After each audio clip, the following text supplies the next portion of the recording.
Hey guys so கிட்ட நான் என்ன கேட்டிருந்தேன்னா ஒரு பர்த்டே மந்த்துக்கு ஏற்ற மாதிரி வெட்டிங் ட்ரெஸ் தான் கேட்டிருந்தேன். அது என்ன கொடுத்துருக்குன்றத பார்க்கலாமா? ஃபஸ்ட்டு வந்து ஜான்வரிக்கு வந்து ஒரு அழகான ஒரு ஒயிட் ட்ரெஸ்ஸோட ஒரு மாளிகையில் வந்து கொடுத்துருக்காங்க. ரொம்பவே நல்லா இருக்குது. அதுவும் இல்லாமல் மேன்ஷனும் ரொம்ப சூப்பராக இருக்குது. அதே மாதிரி ஃபிப்ரவரியில் வந்து ஒரு அழகான பூந்தோட்டம் மாதிரி இருக்குது. பூந்தோட்டத்தில் வந்து அழகான ஒரு எல்லோ ட்ரெஸ்ஸோட ரொம்ப நல்லாயிருக்கு.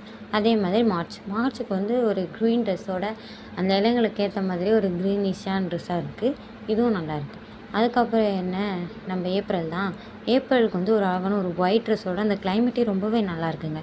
அதே மாதிரி அந்த மரங்களும் ரொம்பவே சூப்பராக இருக்குது. அதுக்கப்புறமா மேல வந்து ஒரு அழகான ஒரு பிங்க் கலரில் ஒரு மாதிரி க்யூட்டாக இருக்குது இந்த ட்ரெஸ்ஸு. ரொம்பவே அழகாகவும் க்யூட்டாகவும் இருக்குது. அதுக்கப்புறமா ஜூனில் இந்த ட்ரெஸ்ஸும் ரொம்ப நல்லாவே இருக்குது. சிரிச்சுக்கிட்டே ரொம்ப ஸ்மைலி ஃபேஸாக இருப்பாங்க போல ஜூனில் இருக்கவங்கலாம். அதுக்கப்புறமா ஜூலை வந்து ஒரு மாதிரி மாஃபியா குயின் மாதிரி இருக்குங்க. இதே மாதிரி ட்ரெஸ்ஸு வந்து ஒரு வேளை ஜூலையில் இருக்கவங்களாம் மாஃபியா குயின்ஸாக இருப்பாங்க போல்.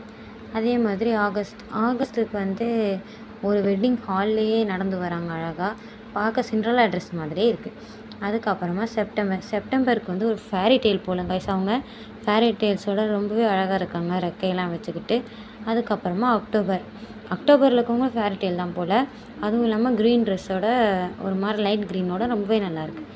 அதுக்கப்புறம் நவம்பருக்கு வந்து பிளாக் காய்ஸ். ஸோ காய்ஸ், நான் ஒரு பிளாக் லவர், நீங்களும் ஒரு பிளாக் லவர் அப்படின்னா மறக்காமல் கமெண்ட் பண்ணுங்கள்.